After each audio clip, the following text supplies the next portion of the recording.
It's been 6 years in the making, and now South Africa is hosting the biggest football party in the world. Welcome to Africa Business Reports. My name is Komla Dumont, coming to you this month from Johannesburg, South Africa, and World Cup 2010.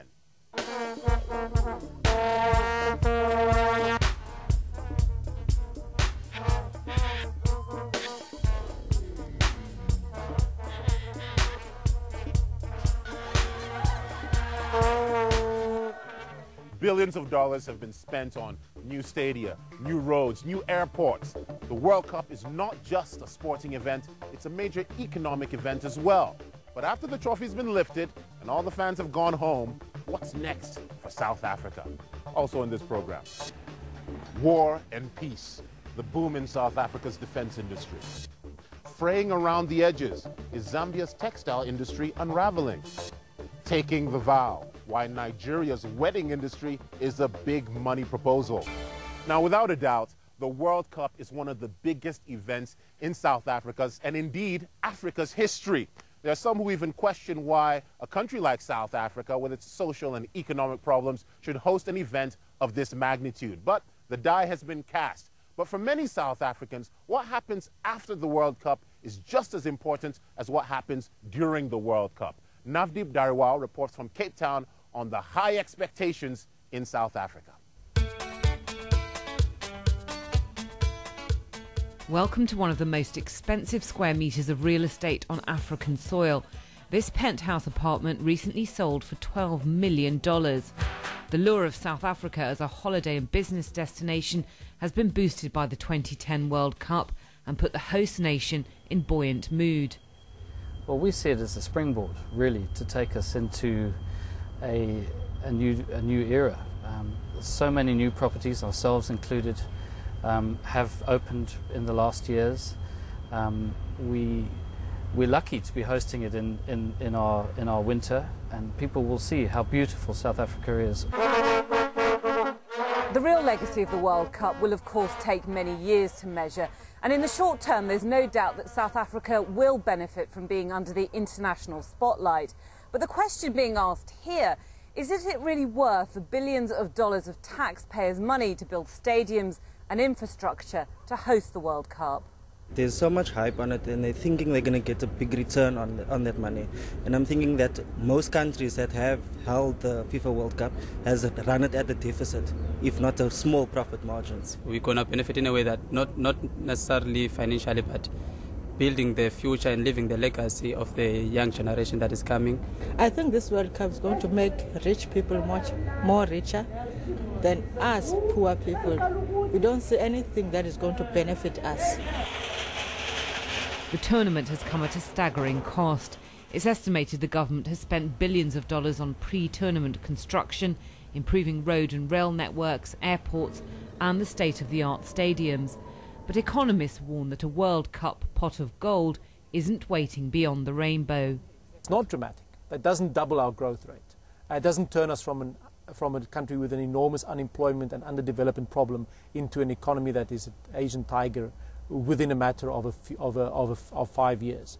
But it's part of the long-run process of creating a viable and vibrant private sector in this economy that will over time pull in the unemployed South Africans, of which we have millions and which is our biggest social concern.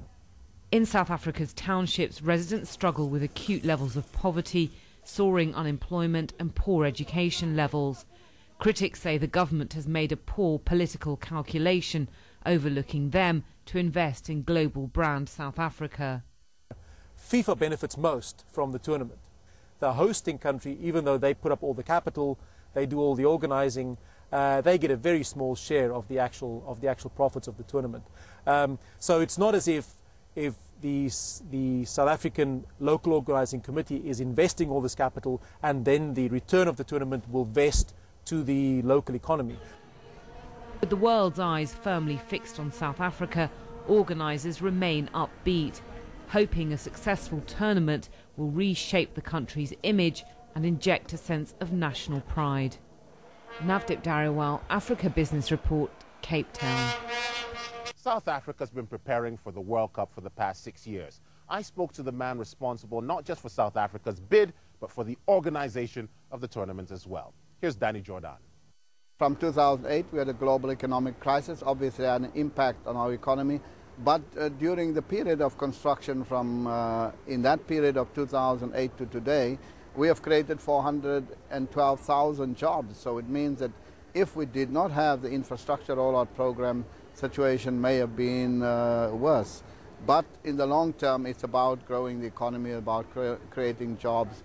And we hope that the investment in infrastructure, in telecommunications, technology, the sophistication of our banking industry, these are the things that we hope will attract. So you genuinely believe that the World Cup is going to take South Africa to the next platform of economic development? Yes, certainly not only South Africa, but the African continent. What we found different now, normally in the World Cup, the broadcasters will send a sports crew. We find that in addition to the sports crew, there's also general news and financial and economic focuses of each of the broadcasters. So the story that will be told from South Africa will not just remain 90 minutes of football, will be across the economic, political, social issues of the country and the continent. And that is something that we're happy with. And so we want business to engage their business partners in business breakfasts and talk about the investment opportunities on the continent. Thank you very much, Danny Jordan. Thank you. South Africa's defense industry has always been a bit controversial. During the apartheid era, South African guns and other weapons could be found in many of Africa's conflicts. But with the coming of democracy, the defense industry has seen an increased demand for its products and services. Egon Kosu reports.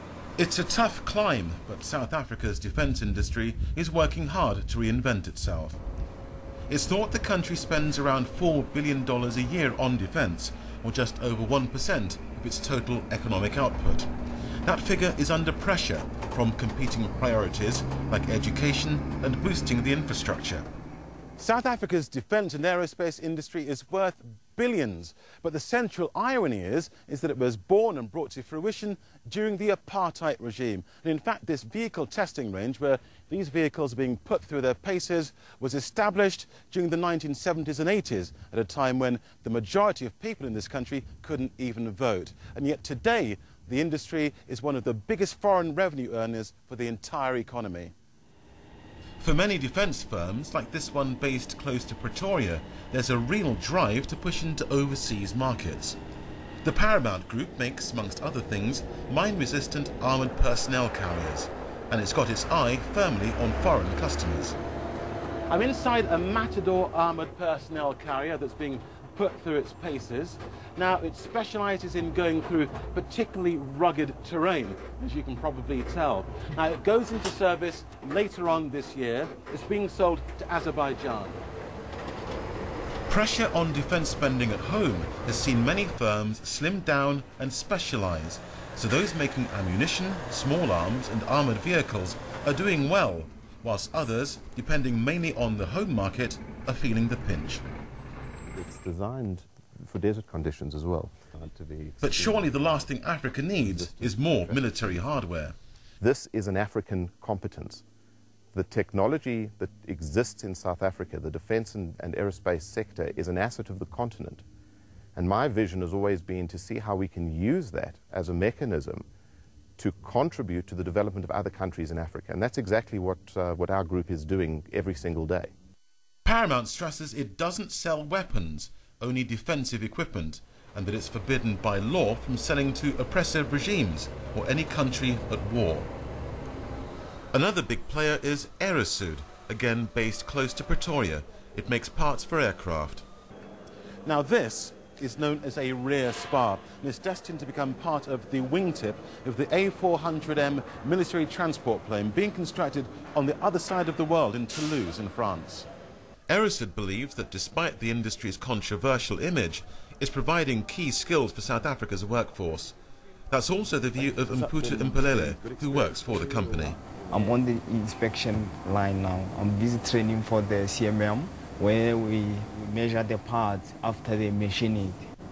I will be happy if I can be the engineer doing some designing of some parts for the aircraft. Yeah. Whether that faith in the sector will be repaid is far from clear. The future health of defence companies could rest on political decisions. There are niches where the industry still does well. It's developed some foreign partnerships. Some local companies have been bought up by foreign companies. They're doing quite well, and I think the potential is still there. And certainly if the government intends to take up its regional security responsibilities, it will have to re-equip the defence force, and a lot of that equipment would be sourced locally, quite logically. But if this doesn't happen and the squeeze on domestic defence spending intensifies, exports could be hit. Foreign buyers spending billions on high-tech systems don't want to do business with a weak sector. As the industry rolls on, it waits to see just how hard the road ahead will be. Egon Kosu, Africa Business Report, Pretoria, South Africa.